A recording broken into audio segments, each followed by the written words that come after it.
They'll join in meantime. Okay. So, good afternoon, everyone. My name is Sonali, and on behalf of Saksham, I would like to welcome you all to this session, which is going to be on assistive solutions in technologies for persons with print disability.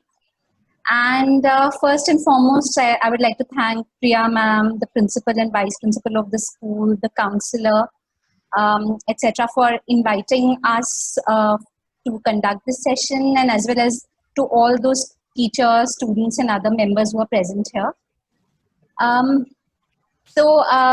Let me, in fact, we have been associated with Salvan Public School for quite some time now, as you know, some of our students are attending this school, and we have received tremendous support from the school in proactively addressing the needs of our students and in promoting inclusive education. So once again, thanks. And so let me introduce the other two panelists who are present with me for this session. We have Ms. Shabnam Agarwal. She is a founder director of a disability-based organization called Anandini, and she has over 20 years of experience in working with children with multiple disabilities, cerebral palsy, and intellectual disabilities. We also have with us Dr. Piyush Channa. So Piyush also possesses considerable experience in the field of assistive technologies. He's done his PhD from IIT Delhi, and apart from being associated with Saksham, he is also a part of Assistech group at IIT Delhi and CEO of Raise Line Foundation, which is a company involved in, not-for-profit company involved in development of assistive solutions. So I would just like to give you all a brief overview of Saksham and some of its activities. Though some of you may already be familiar with the resource center we have in Noida. So there the visually challenged students are prepared to get integrated into mainstream schools and are provided all the extra support and help they needed. They are provided that. Plus, at the center, the students who are unable to undergo formal education, they are given life skill trainings and vocational rehabilitation. We also have another important program which is on development of accessible content. So, you know, so that people with print disability also able to read and access whatever they want. And Saksham was in fact instrumental in development of in setting up of Sugamya Pustakalaya, which is the one of its kind national online library where people from the country can download accessible books through one single platform. In fact, during the course of this session, we'll be talking a little more about it. Another important activity of ours is ensuring access of people to assistive technologies, considering the kind of important role they play in enabling persons with visual impairment to lead a productive life and perform at par with their sighted counterparts in their workplace, in their education, and doing other day-to-day activities. Cultural accessibility is another issue which we work on, and we ensure equal access, or we work on ensuring equal access of monuments or mainstream cinema for persons with sight loss. So without any further delay, I would invite Piyush to take the session further. Thank you, Sonali, and good afternoon, everyone.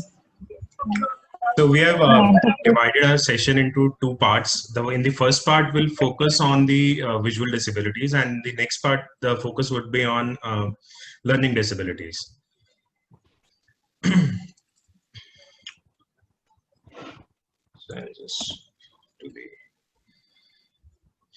Some of you must be familiar with this picture on the screen. Anybody remembers this picture from the school side? So this has been one of the benchmark pictures that we use for stating what actually inclusive education means. Yes, sir, this is Chetna. Yes, Yes. and sorry, Yes, I sir. taught sorry to her interrupt for in years. between. Yes, she's Chetna. She was in our school, na? She's picture Yes, of yes. Kalwani school only. Yes. So I've been using this picture for years, Yes, but I she was never in knew. Kalwani. Never knew that this is from Salon Public School. It only clicked to my mind today when I Yes. looked at SPS logo. And when I checked with Okay. Chetna, she told me that she was the first student in the school who was visually challenged, and the ma'am standing behind her is her class teacher Meeta ma'am, who was teaching Yes, her yes, social very right. studies. Right. So, like you are already supporting children with visual impairment for so many years, and you have been, your teachers are already trained and they are familiar and are aware of various solutions which can help visually challenged students in undertaking various tasks on day-to-day basis. In today's session, what we'll try to do, because over the last few years, a lot of technological advancements have taken place, and some of the some simple basic new tools, your task becomes much more easier and faster, and you could extend much better support to these students. So first, I would say the first challenge that comes for teachers on day-to-day basis is how can we provide them with the content. Like somebody wants to share a homework or there is a quiz in the class, you want to share that with this child, how to share this, and how this child will be able to access it. Any ideas from your side how you have been doing till now?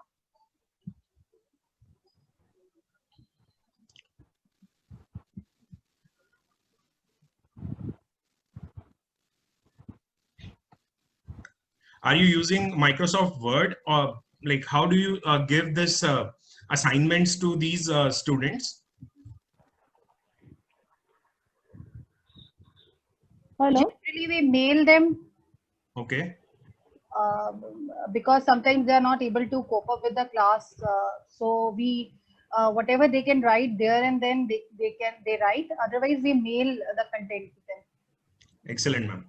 So today I'll share some of the very basic but very useful techniques which will make content much more accessible and useful for this child. So let's say, let's take an example, like you have a soft copy of some book like this, like a PDF copy of some document, some material which you want to teach. And this document is in PDF form, and you are teaching this particular lesson and you want to share the notes of this lesson with this child. So I've just copied the content from this PDF file to a Word file. Okay. Now this is how it looks in Word file. So one thing is I can just email this Word file to this child, and she or he will be able to read the content appropriately. But can you see some basic flaws in this? See, it's readable, but it's like a audio tape in which we used to listen songs, and if you want to go to the next song, we have to keep moving forward or backward, and then once the previous song ends, then the next will start. So we have to keep doing this navigation thing manually. Similarly, if this child wants to go to a particular topic in this document, it's very difficult for the child, and the child has to go through each line one by one, and only then to a particular point. So that means I would say this document is not very accessible. So in Word, today I'll share 3-4 basic practices which are essential and which are very useful not only for children with any disability, but for other children also. It will become clear once I do some of the things. For example, this lesson 8, stop complaining. I'm using some basic styles. As you can see up on the upper part of the window. So I have a title. So I choose the title to this. Now nobody wants to hear, this is a heading. So I'm saying, okay, you become heading 1. You are heading level 1. Okay.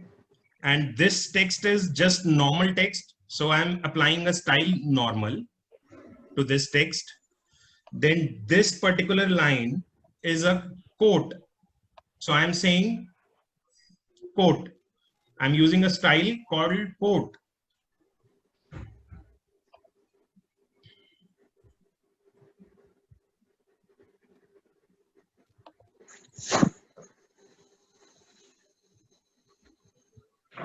Like this.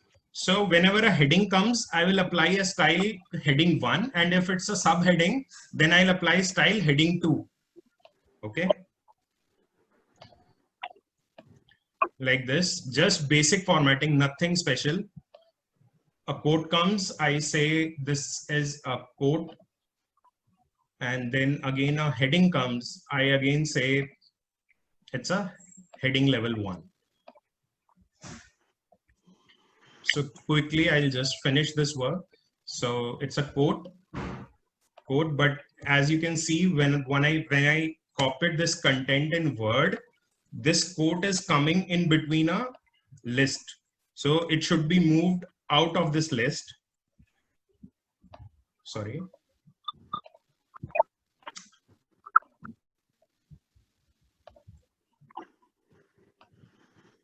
Sita अपनी plate रख के आई है। Sita plate रख के आ। और मुझे तेरे number बिल्कुल पसंद नहीं। तेरा नंबर कितने कम है? I pasted the quote here. Now this part is clear. Similarly, whenever you come across a list, use a style. So like this is a list, but this is not a proper way of labeling a list. So I'll choose it can be unordered list, which is used through bullets, or it can be an ordered list, numbered list like this. So I have used this numbered list, and then suddenly 2 images have come. Now these images are inaccessible for this child. So what should we do on this? Select the image, right click on it. There is a concept called alt text, ALT-TEXT. So you have to choose edit alt text, and you have to write a description for this image here. So it's a signboard.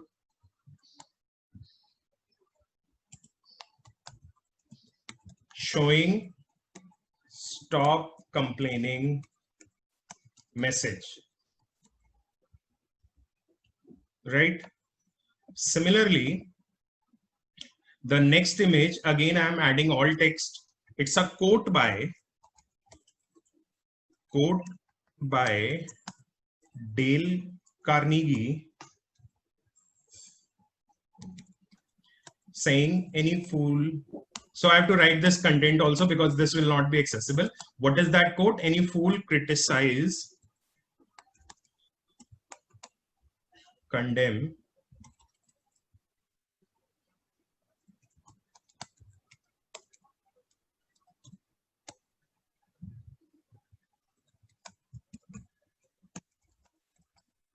complain, and most do. Like this. So once we have done these things, so I've just done 3-4 things. Again, I'll make this as heading. Then again, this is a quote. Hello, हाँ ठीक है, मैंने accept close कर दिया। आगे से ध्यान रखना चाहिए, तो बार बार तो मेरी नजर पड़ गई तो मेरे को पता चल गया, तेरे 0 आ जाते हैं इस पेपर में हैं। ध्यान से करते हैं, कोई भी काम करते हैं, ऑनलाइन का काम समझ में आई है। Okay okay. Sonali, please mute everyone. हाँ Sonali? Okay. Okay, yeah, Piyush. Okay.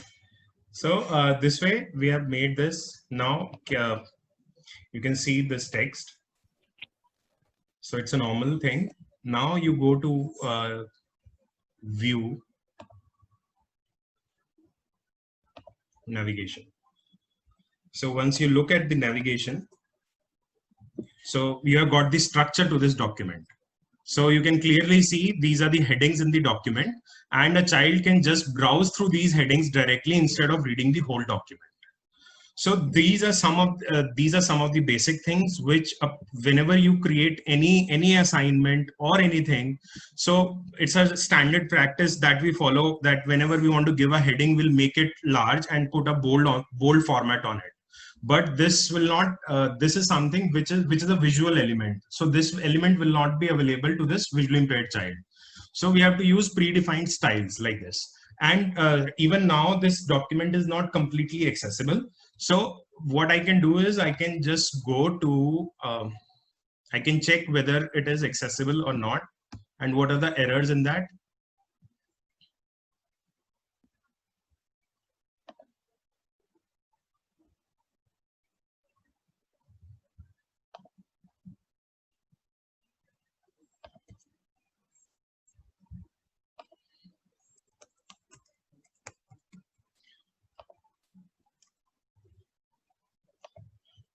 So like this, you run the accessibility checker, just write in the search accessibility checker, and this window will appear, and this will tell you, are there any errors in the existing document or not. So what is the, it's not image or object not inline. Not inline, it is difficult for screen reader users. So I place this inline. So I made this inline. Similarly, this document is also not inline. So I made this inline. So now this document is completely accessible. And in the next section, we will see how this document can be read by a child with visual impairment. So clearly you can see no accessibility issues found. So like every teacher uses Microsoft Word on day-to-day basis. So these are some of the good practices which can be followed and for making the text accessible. Are you clear with this? I'll just, you can raise hand if any doubt is there at this point.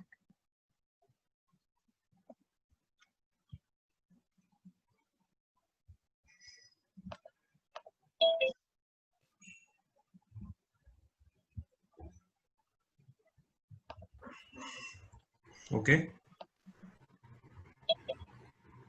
Okay, so I think nobody has raised, so I'm moving to the next point. So yeah, I would also need some audio feedback from your side to know whether I'm going in the right direction or not. Okay, so this is one first part. So here I have added some of the important links through which you can go through for the detailed explanation on making Word documents accessible for children with print disabilities. So these are two very simple but good links. Okay.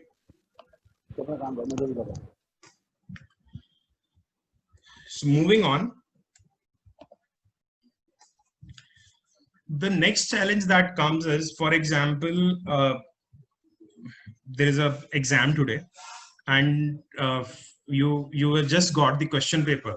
So how will you make this question paper accessible in the shortest possible time with minimum number of errors? So I'll not go in too much detail of this, but I'll touch upon this topic. Like, what is the process of, so you have a printed document in your hand, you will scan that document. Once it is scanned, it may be scanned like an image. That means it's the text which is inside the document is not recognizable. To make it recognizable, you have to use a software called OCR. OCR is optical character recognition. So a lot of tools come with printers also, which work as OCR tools. So once you run the OCR tool onto this document, then it will come in Microsoft Word, and then you can apply the formatting and your document is ready to use. So there are two ways of doing this. First, I'll talk about a simple solution which handles not only English, but also the Indian languages. Everyone must have heard about the Google Drive. So in Google Drive, I'll show you the quick demo also.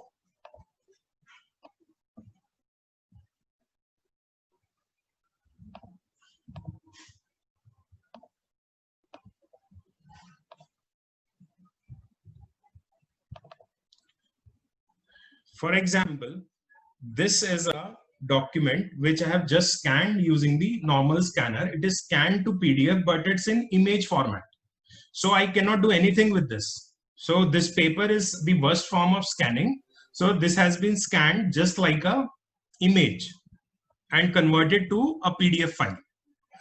So what I'll do next is,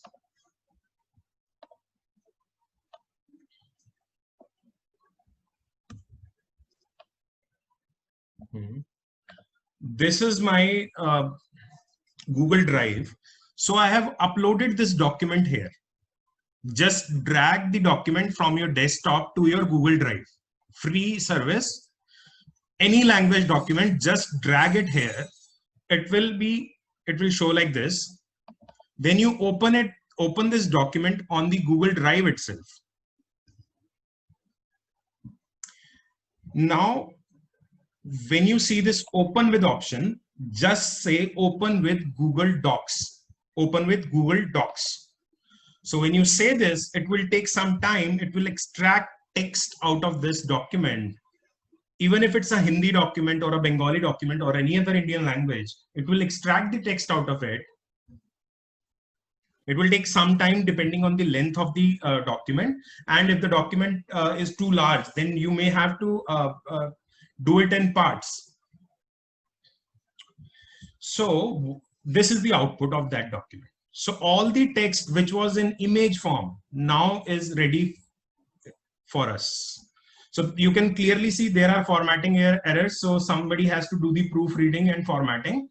But overall, at least we have the text. So that's the simplest option. And this is something which is not only applicable for children, it's applicable for day-to-day office use. We often come across these situations where we have documents in the form of images or hard copies. So this is a free solution which you can use. The next step is,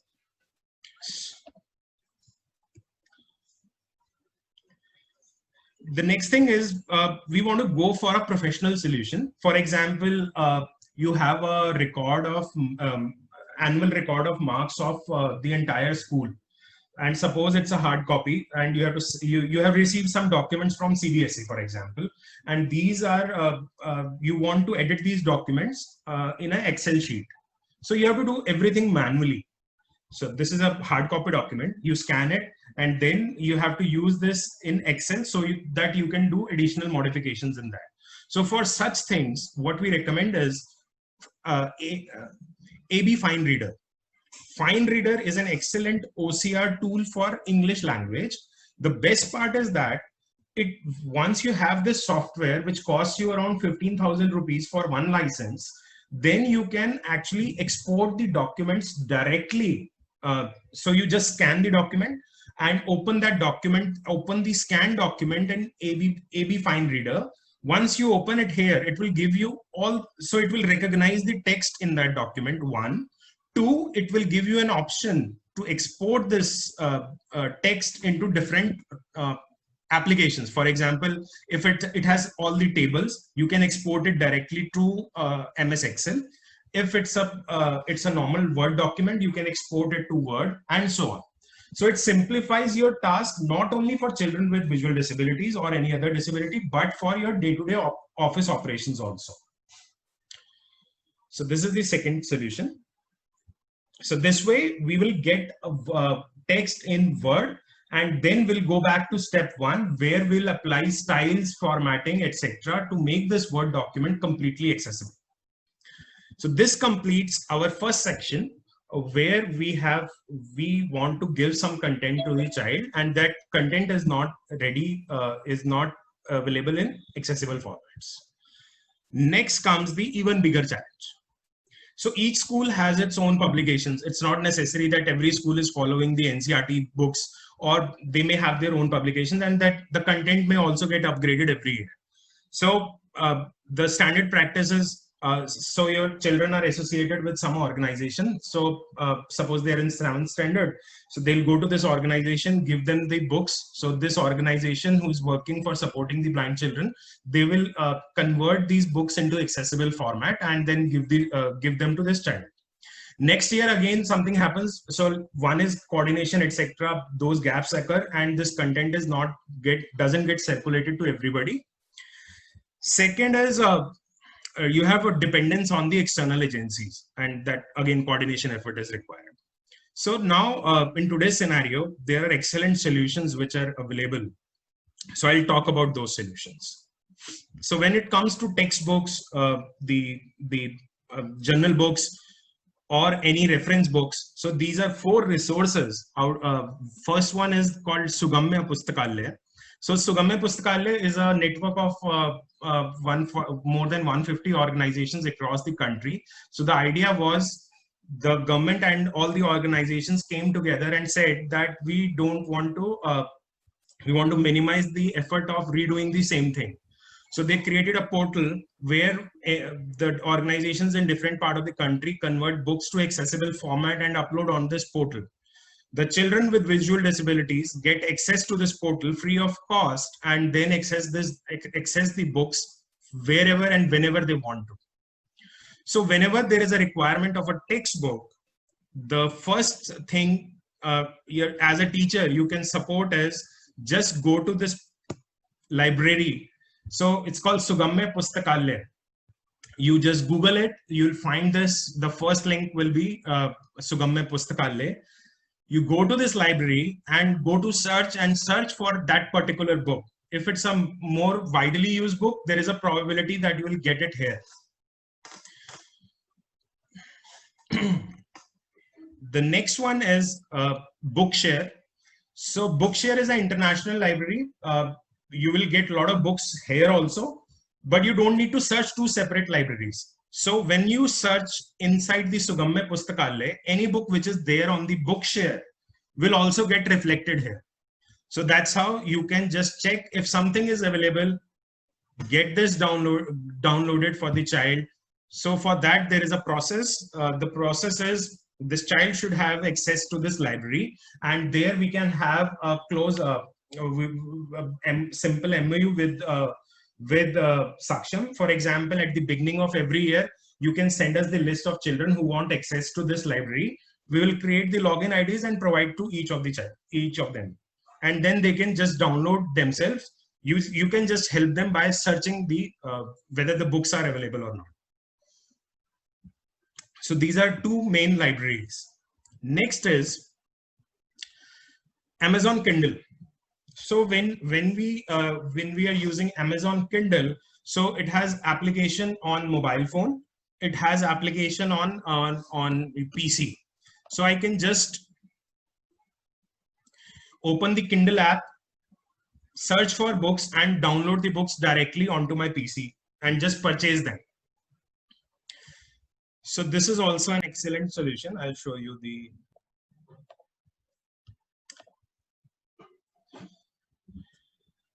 So like you can see, these are some of the books. So the best part here is you can download the samples.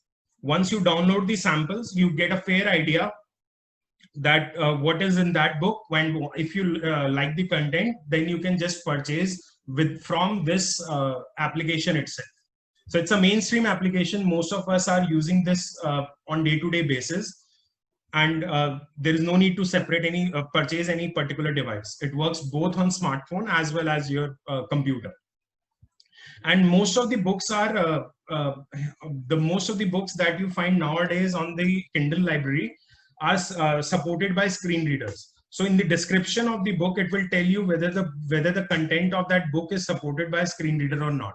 So that's another advantage of using Kindle library. Okay.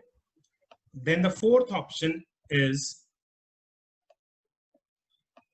again a mainstream option, which is slowly becoming popular in India, like Audible. So while driving, it's a common practice that people just listen to audiobooks. So in India also, it's becoming famous slowly because we spend quite a lot of time in traveling. So, but it has a very unique advantage for children with visual disabilities because it's audible, and you can just open this in the Audible app and start reading the books the day they are released. So it's not like a child has to wait for 1 year to get access to the book in the accessible format. The day book is released, it's available for this child. So that's the fourth source of accessible books. Sorry.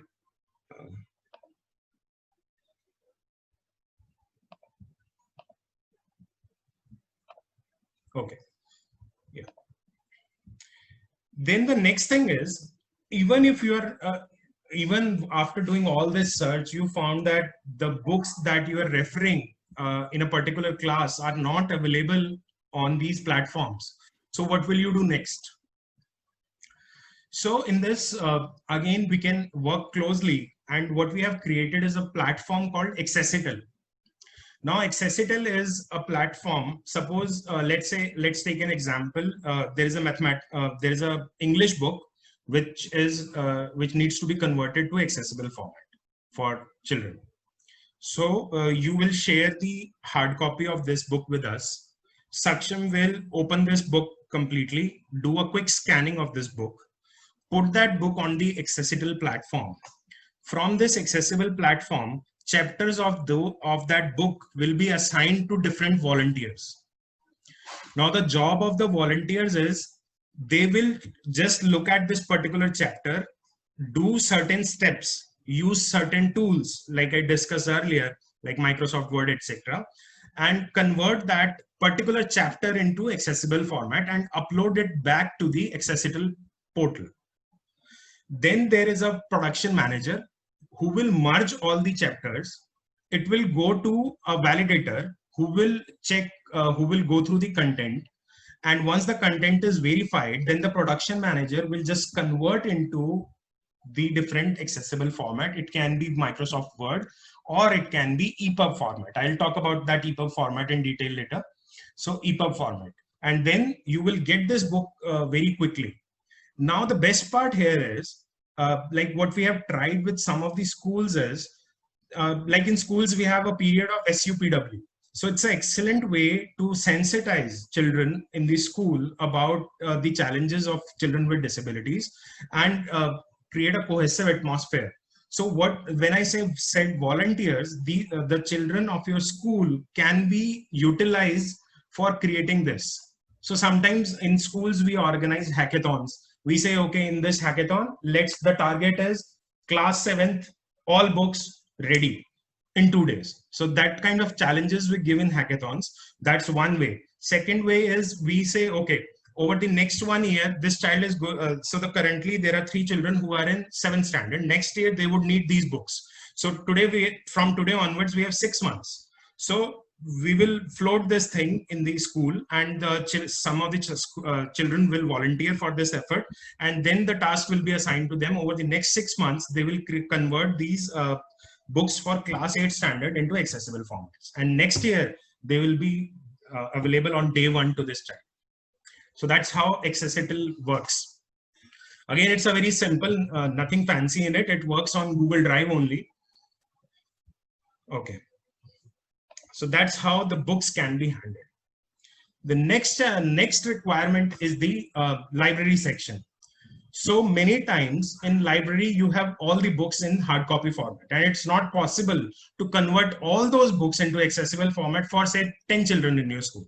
So that's not feasible. So then we say, but there is a mechanism through which we can ensure that this child has access to all the library books at his own will. So for that, this simple device, we call this as Kibo Access device. It's essentially, as you can see in the image, it's a stand. On the top of the stand, there is a camera, top arm, right angled arm. There is a camera mounted, and the camera is focusing downwards. So you place the book at the base of the stand, and you just you have a web interface, and you just click the picture of that particular page. And then on the spot itself, all you need is internet connectivity. If you have good internet connectivity, it will just go online, convert that image into readable text, and then the child will be able to read that page. So depending on their requirement, if we can create this type of setup in the library, then entire library is accessible to this child.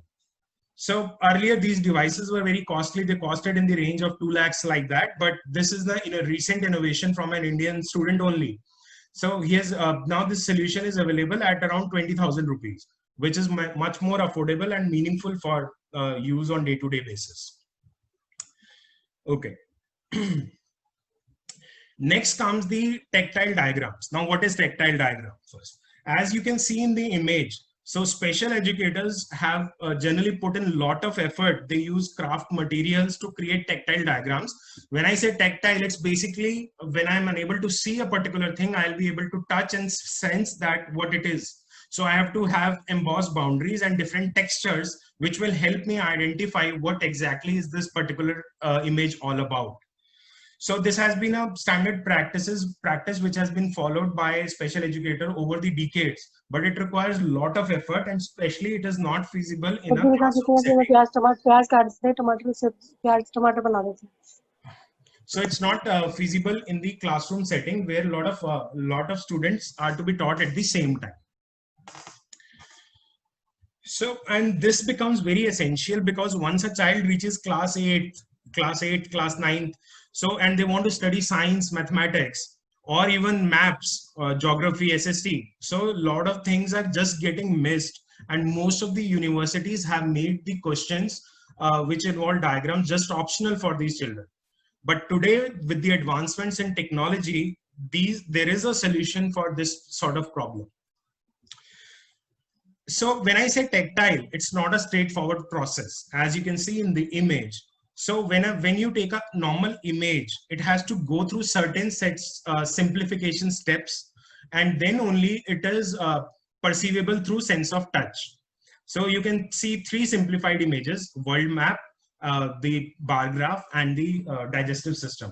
So clearly you can see in the tactile images, they are a lot more simplified than the original images. So this is the designing part of the diagram. So as a teacher, if you want to, you should have some resources with which you will be able to create these diagrams on the spot itself.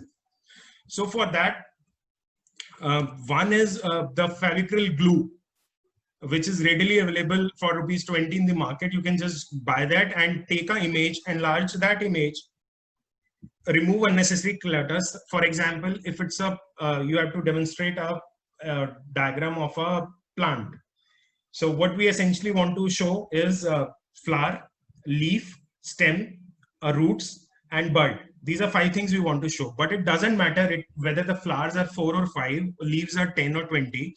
Even if we draw 1 leaf, 1 stem with 1 flower and 1 bud and few roots, it's sufficient. So that's the simplified diagram. So you create that diagram, just put a glue over it and let it dry for some time. Your tactile diagram is ready. So if the requirement is small and you want to do it on the spot itself, so this is a technique that you can use. But if it's a complete mathematics book, then this technique will not work. So what we have done over the last 5 years in the IIT Delhi is we have set up a facility called Center of Excellence in Tactile Graphics, which worked for 3 years for developing various production methodologies for creating meaningful tactile diagrams. And then it is rolled out as a not-for-profit service named as Raise Lines Foundation, which is dedicated to producing tactile books.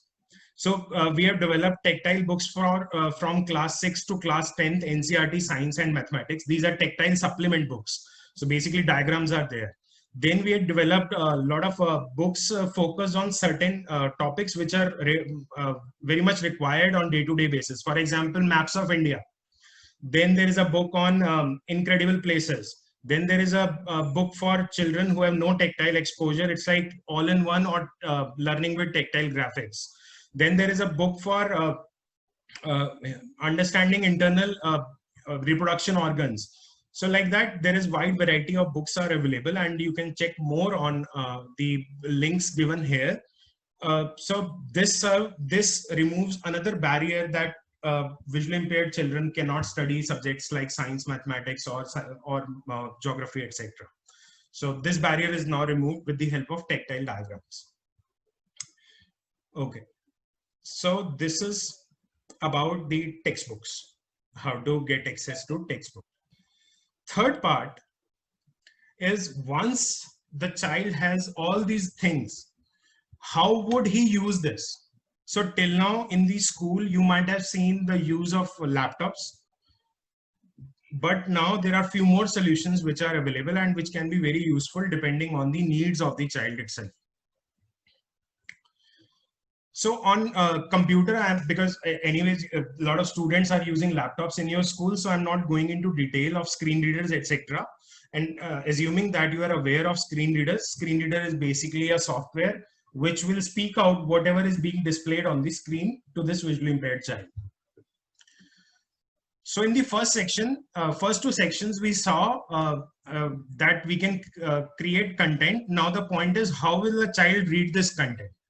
So there is an excellent free utility, which I also use as a sighted person on day-to-day basis for reading books on computer. It's called Thorium Reader. Like this, there are multiple apps, but this particular app is specifically designed keeping requirements of for children with print disabilities in mind.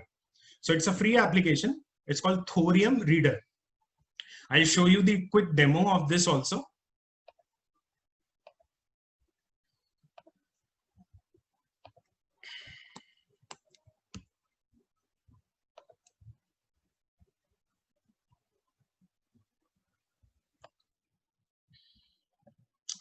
So like this is the window of the Thorium Reader. So suppose I want to read this book. So right now I'm not assuming, just like a sighted person, as a teacher, you have some books and you want to read this book. So this book, I've just opened it here like a PDF file. So this book is open. Now, depending on my preference, see, sometimes my preferences, I want to read text in large font.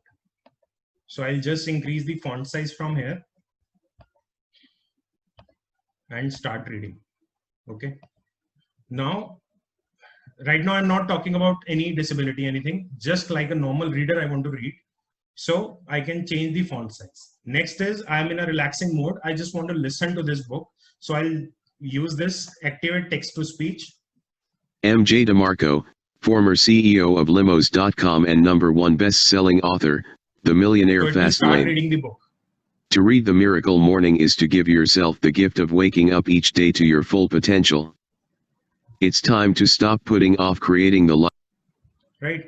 So this way I can choose. Now, now it has a lot of options. Like I can change the theme. So like if I use the to read The Miracle contrast. Morning is to give yourself the gift of waking. It's So time to more, stop readable. It's time If a to child stop is putting off creating the life you want and deserve to live. Sorry. If a child is with low vision, then this contrast will be better, or I can just use the normal one. And then I have fonts. So font I can use depending on my requirement. Like this, there is a support for dyslexic fonts also. So I can choose a dyslexic font, and then it is also readable for children with other disabilities. Similarly, I can change the spacing. Spacing means inter-word spacing, inter-letter spacing, all these options are available. So depending on my requirements, I can just change all these settings and the book is ready for me to be read accurately. Now, these books are in EPUB formats. So EPUB is essentially a reflowable format. When I say reflowable, it means it doesn't matter you open the document on what screen size. It will adjust according to the screen size automatically. So it's very useful for sighted people also. So all my books I prefer in EPUB format only. So if a child is with visual disability, so the child will open the screen reader with the, will open the Thorium Reader with the screen reader and then start reading the book. The best part is even if it's a mathematics book, then also it can be read out correctly with the Thorium Reader. So that's why this application becomes very important on computer for book reading. Okay, let's go to the next part. So the next assistive technology, mainstream assistive technology, is the smartphone. So you can use the smartphone, and if you some of you are not aware how a blind person would use the smartphone, so it's very simple. You have to go to settings. If you are using an Android smartphone, you go to settings, check accessibility, and in the accessibility you will find an option called talkback. Just turn on that option, your phone will get converted into a talking phone. So like suppose I have to open an app, I just click on the app, it gets opened up. So now when you turn on the talkback, and when a child will click on the app, it will speak out the name of the app. So he knows on which app I have touched. And when again he double clicks on the app will get opened up. And then it can be used for different purposes. So on computer, I'll just give you a brief overview. So there are two main apps. First is called Simply Reading app. Simply Reading. It can be used for book reading, as you can see in the second screenshot. So like you can upload books on Dropbox, you can upload books on phone itself, or you can directly download books from Sugamya Pustakalaya and search the books here itself. So as a teacher, you can also install this app, and whenever a book requirement comes, you can just search from your smartphone directly. The next app is Kibo app. Kibo app, again, it's very useful for you on day-to-day basis, though it is designed for children with visual disabilities. So here the idea is you can just capture any image. Suppose I'm in a restaurant and the menu is in front of me. I want to understand what is in this menu. So I'll just click a picture. It will extract the text out of this menu and I can start reading it. So that's capture and read feature of the Kibo app. Similarly, you can read documents and other things. And it can also be used by you for digitizing your notes. Suppose you are teaching a particular subject for last so many years and you're using handmade notes. So you can digitize your notes using this Kibo app. It will automatically convert your handwriting to the digital text. So that's a very much added advantage for teachers. So both these apps are completely free and can be used by teachers as well on day-to-day basis. Okay. The next one is the Braille display. So many times for teachers who don't have the special education background, so this Braille becomes a big thing.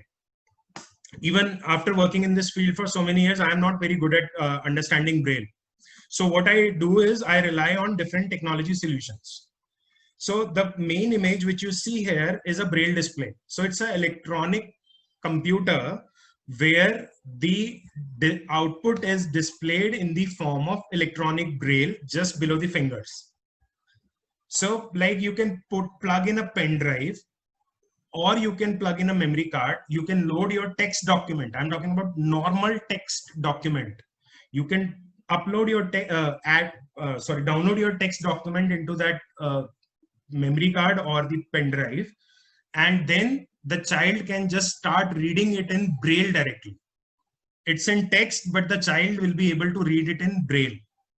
Now this child creates some document on the device using Braille.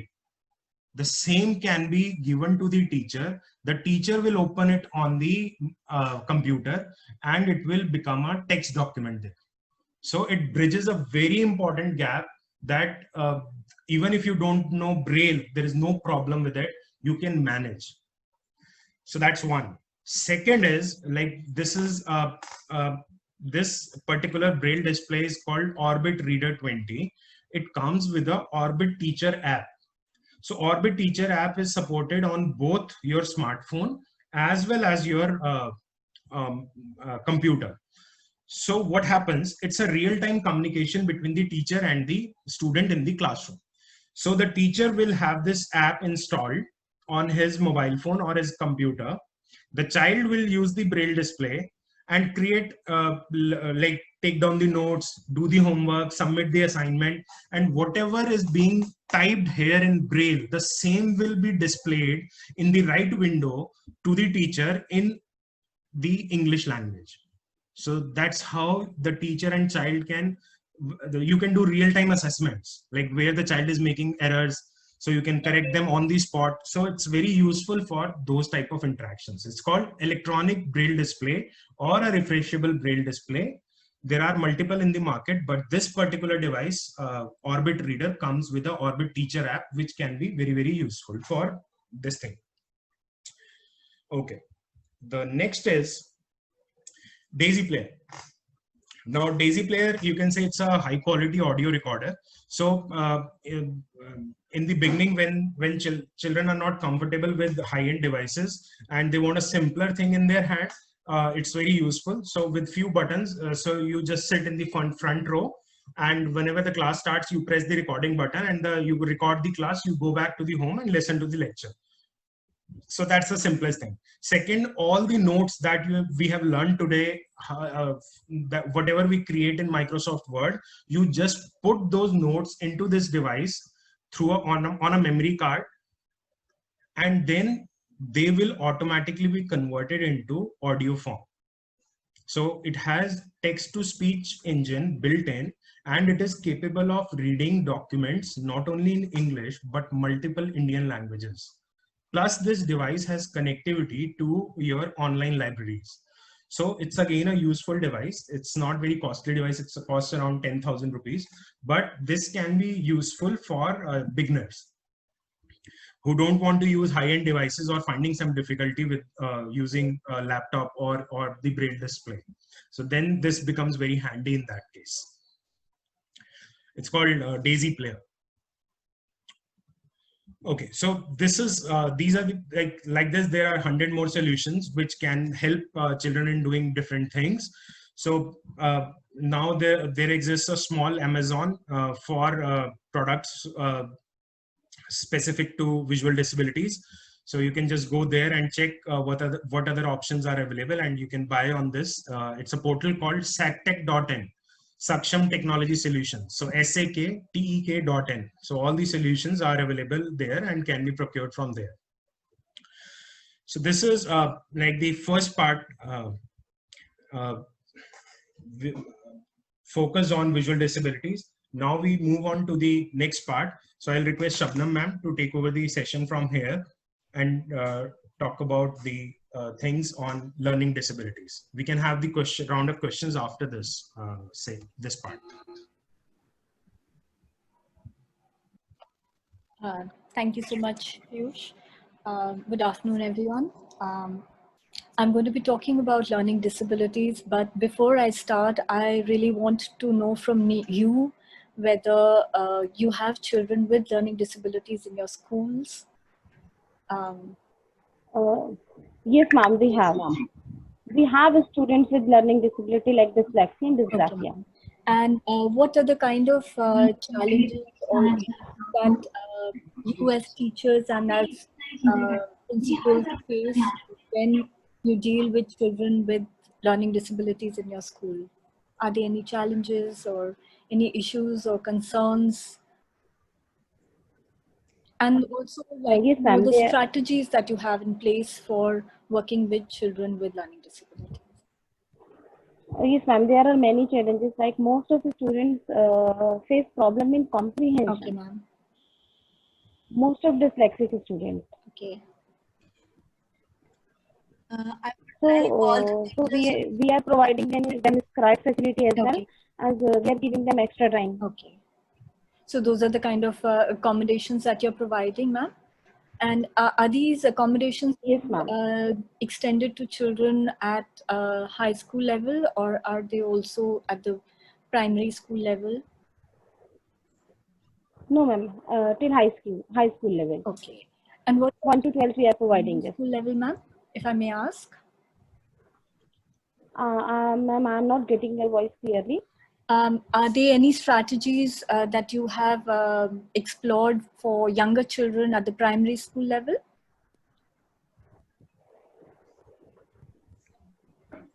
Hello? Yes, ma'am. Yes, ma'am. Yeah, I was asking whether there are any strategies that you have explored for younger children who are at the primary school level. Ma'am, we are following the same strategies. Okay. So basically, what I have now, yes, Yes, ma'am, Shabna ma'am. Sorry to interrupt you, because we are having students with learning disability in middle classes, not in primary classes. We Okay. are not having in primary classes. Okay. Ma'am, I also have one query. Yes. Actually, I'm taking middle and senior classes. So I have one child. So whenever I play quiz sometime in between during online classes, so I'm facing the problem. And what we can do, how we can manage these problems, if you can help us out, because it's very new to us also taking online classes. So sometimes the child do write to me that please write in chat box so he can read. So I'm unable to understand what he wants to say. Though I repeat the questions to him during the class, but for me it's very difficult. Then I had a word with counselor, so she said that there are some software which they can through that they can read that the way sir said right now. So I'm facing these problem during the classes. So basically what I had put together was a presentation on, how as teachers we can identify children, pick up those signs. Like you said, ma'am, earlier that you don't have children at the primary school level. Sometimes, there are signs which as teachers you can pick on, which can lead to early identification. So would you like me to go over that quickly, or should I just make it an interactive session where we can just... Yeah, good afternoon, ma'am. I am the school counselor. I would surely like you to cover that how the teachers can identify the signs for early intervention so that it is easier when they grow up. It is easy to, deal with them, accommodate them in the mainstream. So I would like you to touch upon the points and then move ahead. Let's discuss about the primary classes also, please. So what I have put together is basically, it's not a checklist, it's not an assessment tool, but just certain tips which can, which you can pick up and which can lead to further observation, a more detailed kind of focused observation of those children, and which can lead to a formal assessment over a period of time. So I'm just going to quickly go over that. Piyush, I would request you to just just skip these 2-3 slides and just go on to the next. Yeah, thank you. So basically, learning disability is really called a hidden disability because it doesn't have any physical manifestations. So it's not as if you will see a child and you will know that this is a child with learning disabilities on just seeing that child. Learning disabilities is really a condition where it affects the child's ability to learn to read, to write, to spell, or to deal with numbers, despite at least average intelligence. What is the key point here? The key point here to note is the fact that the child with a learning disability does not have an intellectual disability. This is a child who has average to above average intelligence. I work with children who have had very, very high levels of intelligence, yet faced a lot of difficulties when it came to doing the basics of reading, spelling, or dealing with maths. It's not as if every child with learning disabilities would have the same difficulties. Every child with learning disabilities, like any other set of two children, they are totally two different individuals. So you may have a child with learning disability who has extreme difficulties with reading, but another child may be able to read fluently, but face a lot of difficulties when it comes to dealing with math or dealing with the writing part of it. When we talk about learning disabilities, there are 3 primary characteristics that can really help at a very, very basic level of I don't even want to call it identification, but just a pre-identification kind of thing. In class, you often notice children who kind of puzzle you because you feel that this child is able to do so much. Yet, when it comes to the performance level, on a test or an assignment or just a written task, the child is unable to match that potential. So that discrepancy between the ability of the child, as you see it as a teacher, and what the child is able to achieve, that discrepancy may be due to a learning disability. The second is a discrepancy between the oral and a written skill. So for example, a child, we'll just call her Anu, who was able to answer every question in class without any difficulty when it came to orally answering it. But when she was asked to put that same answer down on paper, she faced a lot of challenges. So again, that discrepancy between answering orally, the oral ability of the child and the written ability of the child is a sign you have to explore further to rule out the possibility of a learning disability. While we look at learning disability, it is also important to look at what learning disability is not. A learning disability is not the same as a learning disability that arises out of an intellectual or a developmental disability.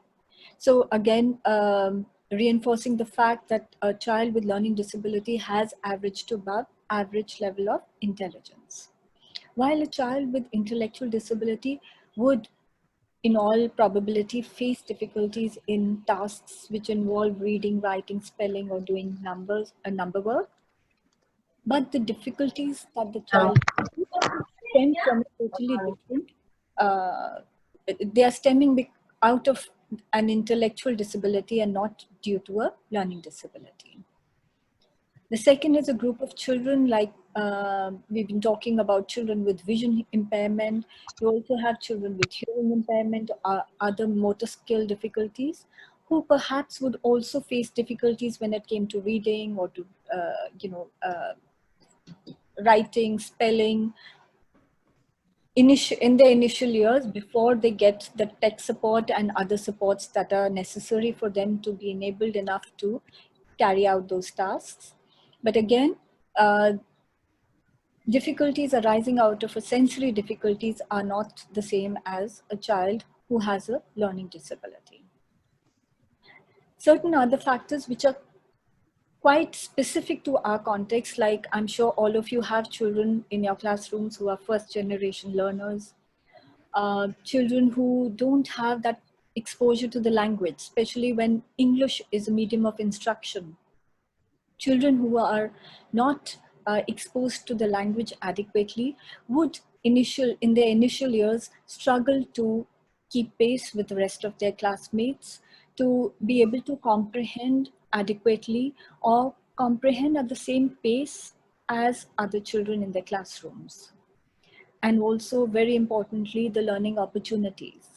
Because sometimes, especially with children with disabilities, they may be missing out on school because of medical reasons, healthcare reasons, or other factors, or may have gaps in their education. And when you miss out on school for a longish period of time on, like a periodic basis, this leads to an uneven kind of, learning exposure, and the learning opportunities thereby get lessened. So these factors also we need to keep in mind while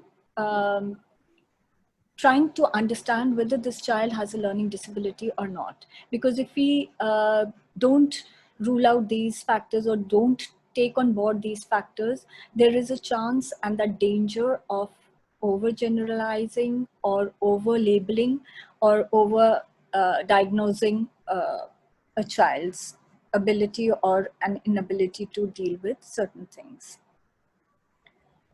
Piyush, can you move forward, please? Thank you. So here, these are early warning signs given by Dr. Hornsby, who's a pioneer in the field of dyslexia and established the Dyslexia Center in London. She has actually given these signs, which is not, again, just repeating, not a checklist, not an assessment tool, but just early signs which teachers can pick on.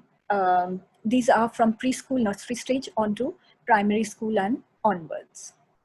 So a child, when you look at a group of children in your classroom and you find that there are one or maybe more than one child who's unable to focus attention for a period of time, this again is comparable with other children. So when you're looking at other children and you find that this child is not able to sit and pay attention for 5 minutes while other children are able to sit for 10 minutes, over a period of time, consistently. So those are the factors to look out for. A child who has delayed speech or language, because again, delayed speech and language, both acquisition and ability to express yourself verbally, will impact the ability to read or to write. A lot of children have persistent colds, earaches, and intermittent hearing loss in early years. That is another factor to look out for, because all these things will also impact the way the child is hearing the sounds, because early reading, the pre-reading skills is all based on the phonetic part. You know, you're teaching the letter and you know, linking it with the sound of the letter. So if the child is missing out on hearing and is unable to make out the difference between a b or a t or the sounds of different letters, that will reflect in how the child learns to read, and also as time goes by to write letters as well as words. Sometimes children are not able to see clearly, and if this does not get picked up early in life and the child struggles through that, probably the nursery part of schooling, he would have missed out on certain important foundational skills. So again, these are factors to just kind of look out for. These are signs that both teachers as well as parents can look out for. Some children are unable to learn nursery rhymes and play verbal games at par with other peers. But what needs to be looked at here is that the child has had the same learning opportunities and is showing these difficulties on a consistent basis. It's not just that he's unable to pick up one nursery rhyme, but is generally not able to pick up nursery rhymes or other games or other things that other children are pretty comfortable with. Total lack of interest in books and print is another indicator that the child perhaps may have or may be at risk of developing a learning disability, because as is true for all of us, anything that is difficult for us, we tend to shun it or avoid it. So a child who consistently avoids looking at or picking up books and looks to do things with his hands, play with Play-Doh, things like that, those are the signs to really look out for. Once the child goes beyond the nursery stage, which is probably age 5 onwards, if the child continues to show difficulty with the acquisition of and development of literacy skills, which are not in sync with the child's intelligence, again, going back to what we had spoken about earlier, that ability and achievement. So if that gap between ability and achievement keeps getting reflected in the child's work, again, that is something to kind of explore further. Difficulty learning everyday sequences. A lot of children, I found children who've come, whom I've worked with, even at class 4 level, unable to tell you the days of the week in sequence or the months of the year in sequence. And again, here, you have to see whether other children at class 1 level or class 2 level are comfortable telling you the names of the days of the week in sequence. So if this child consistently shows that difficulty, that's something to watch out for. Sequencing can also be reflected in how the child takes instructions. So if you've given a child a 2-step instruction, take out your English book, open page 40. That sequence, and if there's a 3rd instruction tagged onto it, that start reading from this this word or this paragraph, that can confuse children with learning disabilities who often show difficulties in sequencing. So it could be difficulties in following instructions, it could be difficulty in learning everyday sequences. Those are even telling you a story in points that, okay, this happened and then this happened and then this happened in sequence, even if it's a 3-point sequence. Difficulty breaking down words into constituent sounds, because early learning, I'm sure your school also follows the phonetic method at the early school level. Some children find it extremely difficult to understand and to comprehend the fact that a word like cat is made out of 3 individual sounds, which is k, at, and putting those 3 sounds together to make a word. And that letter sound association kind of totally evades them, leading to difficulties with their reading and again with their spelling and writing. Children continue to have difficulties in attention or are totally distractible, again, a sign to watch out for. Poor coordination, clumsy behavior, things falling off there. I'm sure all of you must have found at least 1 or 2 children in your classrooms who, you know, are just not able to keep to their spaces. If there's a desk in front of them, the things are falling off, either the book is falling off, the pencil is rolling, or the eraser is going flying. So certain things, those are just pointers, and teachers can just keep note of these observations, which could kind of come together and give a holistic picture of the child. Children who find it difficult to hold the pencil properly, there's an immature pencil grip. Again, this would reflect in their handwriting because they won't be able to write very neatly. Uncoordinated movements when it comes to gross motor, difficulty with games, catching and throwing a ball can be extremely difficult for some children, not all, but some children with learning disabilities. Poor concept of time, disorganization, disorganized behavior, and their overall appearance may be clumsy and disorganized. Poor presentation of work on paper, where work is not sticking to lines, it's going diagonally or all over the place.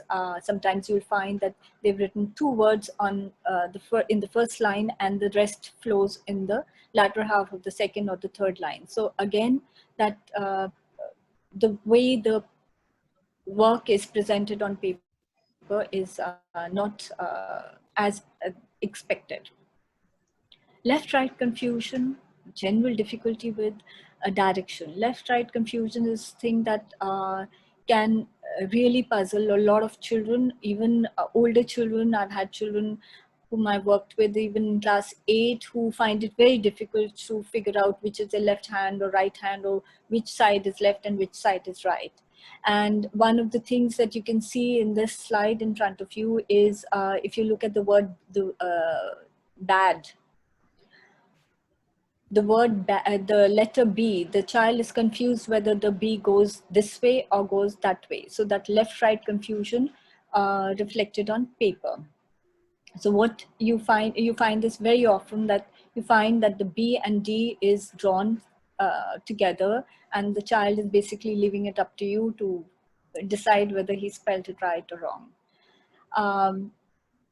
Speech and language difficulties. The child may have difficulties in pronouncing certain words or certain sounds, specific sounds. Some of these issues may be linked to a speech difficulty, which is totally different. But if the child has difficulty in, handling sounds or articulating sounds or words, you can also take inputs from a speech therapist who may be able to guide the child and the parent and work along with the teacher, the parent, and the child. Delayed and disordered articulation, difficulty in pronouncing multisyllabic words, like the word remember. A lot of children stumble over the word. So they may go remem and then forget what the rest of the word is, or skip out the middle syllable and just go remember. So they are difficult. When you have difficulties in pronouncing multisyllabic words, it's also linked to how the child is seeing the word, how the child is chunking those words. Again, letter sound association also plays a huge role in these. Poor vocabulary, because vocabulary, when we pick up words and add them to our vocabulary bank, it is either through reading or through exposure to the language if we are read to. So a child who does find it difficult to read will not be able to build on his vocabulary through reading. So that child will rely primarily on others, whether it's the teacher or the parent or a sibling or a friend who reads out to the child, and that's how the exposure to the language develops. So not all children with learning disabilities have that advantage of being read to, and hence would struggle with a poor vocabulary. And you'll find this when you work with older children with learning disabilities. Even in class 8 or class 9, if you ask them to write a sentence or ask them to write about how they're feeling, they will stick to very, very basic words like happy, sad, good, bad. And they won't be able to go beyond and express themselves using words which are more age appropriate or grade appropriate. Short and immature sentences, again, associated with poor vocabulary, but also with the fact that if the child is unable to spell well, the child will try and use words which are familiar to him, and he feels confident about spelling correctly. So his sentences will be short and not age appropriate. Or you'll find long rambling sentences which are disconnected and are often poorly sequenced. The next slide shows you an example of this. In the first couple of lines, you'll find that there is a lot of repetition. There are certain words which you will not be able to figure out. This is a child who is in class 4, who's written about some story that he had read.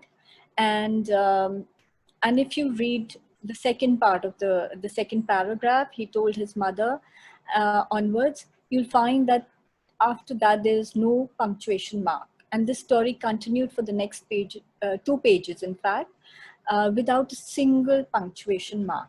So the sentences just go on and on because that's how the child is thinking, because he suddenly remembers something and he puts it down. So there may not necessarily be a sequence or a logic or a flow once the child writes it.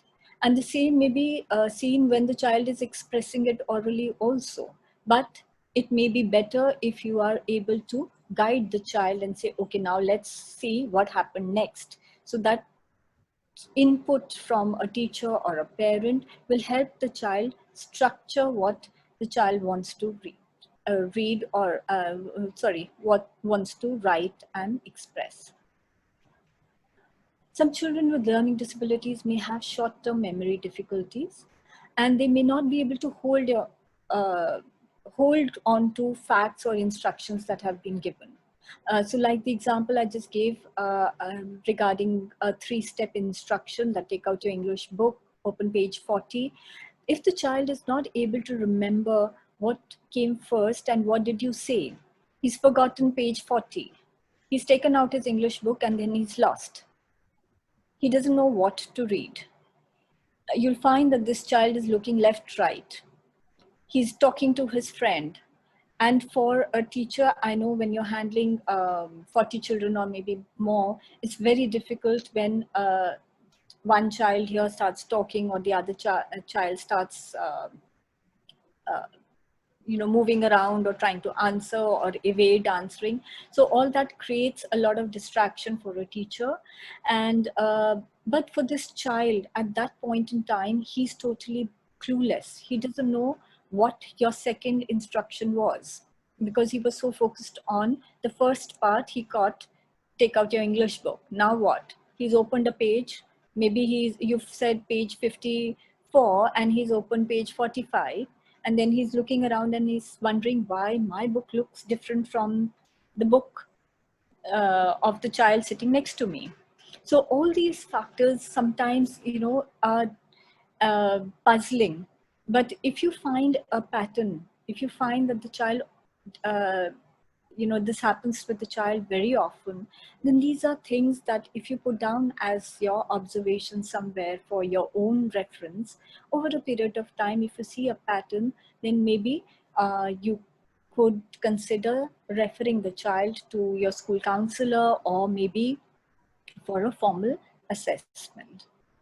Challenging behavior, again linked to all that has been said. We often talk about children who show challenging behavior. A child who is disrupting the class, a child who suddenly remembers that he has to go and drink water right now, or he wants to go and give this notebook to that teacher, and that has to happen right now. It cannot wait till you have finished your class. These are escape routes.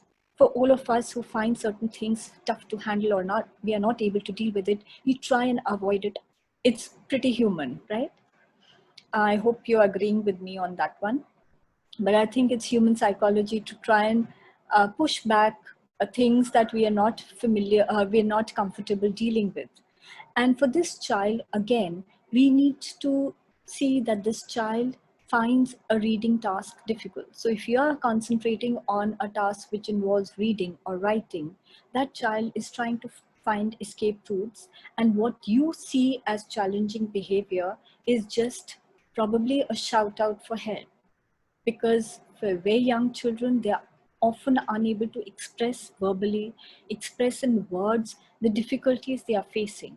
So their only route of, making themselves visible, making themselves stand out in a class is to play out. So if he starts talking, he starts running around, he starts finding, things to do when you're teaching, that child is just asking for help. So pay attention to a child who shows challenging behavior, because there is something happening there. It may not be a learning disability, it may be an emotional issue, it may be some other issue that the child is facing outside of school, but definitely there is a reason why the child is displaying behavior which is not age appropriate or not acceptable behavior. Difficulty in organizing or writing essays or passages, difficulty copying from boards or from the book. So if you've written a word, so suppose the child is asked to copy this very sentence, difficulty copying from books and board, how would any of us write it? We will look at that sentence, look at each word, read it as a word, or probably be able to read 2-3 words at a time and then write them in our notebooks.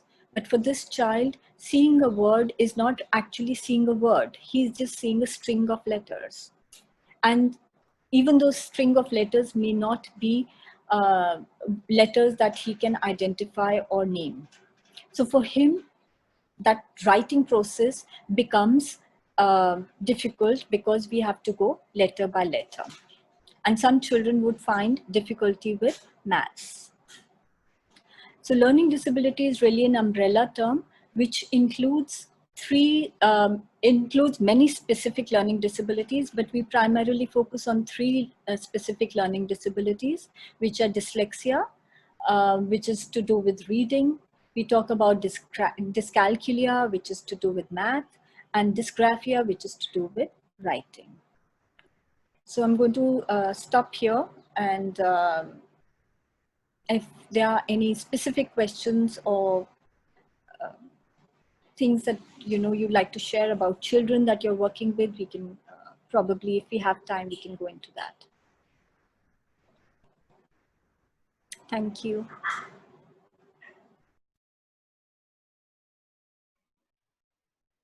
So any questions?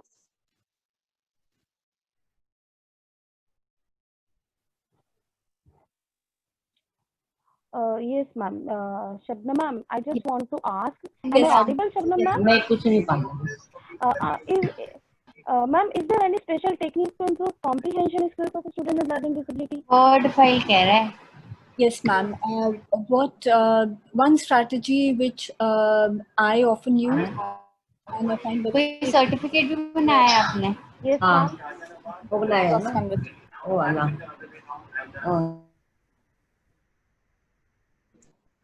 Yes. Yes, So one strategy which works for not only for children with learning disabilities, but for all children, is if you have, suppose you have a comprehension passage or even a chapter that you have to read with the child, if you do the questions first, if you do go over the questions one by one and keep asking the child. Suppose the first question is, where did the boy go in the evening? So the question itself is giving you some information that one of the characters is a boy and he went somewhere in the evening, right? And the second question can be a follow-up on that. So basically, if you do all the questions one by one, it is kind of creating a framework for the child. Once the child reads the passage, not a blind passage. So the child already has a framework. He knows, okay, there's these are 2, 3, after you've gone through all the questions, you know the settings, you know the characters, and you have a little bit of information what the story is about. Similar things can be done. Connection also. Yes. Sorry? I'm saying that then in that case there will be a connection also, na? In between all, all the things, all the contents. Yes. Right. So when they're reading, it's it's reading with a purpose. Otherwise, if you give them a passage to read, they read it and it's like half is retained, the rest of it is lost. Then they have to read the question and come back to it. And they keep going back and forth. And if reading is takes effort, it is quite difficult. And the strategy works for all children, and it works beautifully for subjects like history, geography, because again, if you chunk the information, there are different strategies you can use for that. If you have time, we can go into that. Otherwise, I can share those later with you if possible on email or something. Yes, ma'am. We will want to conduct next section also. Because our teacher they have to join another meeting after 5 minutes. So we would like to conduct second session for the same thing. Okay. So maybe we can be in touch through Saksham or... Yes, ma'am. Yes, ma'am. How... You should have to unmute yourself. So then in conclusion, maybe Priya ma'am, would you like to share something, if you would like to say a few words? Yes, ma'am. On behalf of Sarvan faculty, I would like to extend my gratitude to Mr. Piyush as well as Ms. Shabnam for sharing their valuable knowledge with us, and it will help us a lot to be more supportive for our all children with special needs. And I would also like to thank to Ms. Sonali as well as whole team of Saksham for organizing all these things. Thank you very much, ma'am. Thank you. Thank you.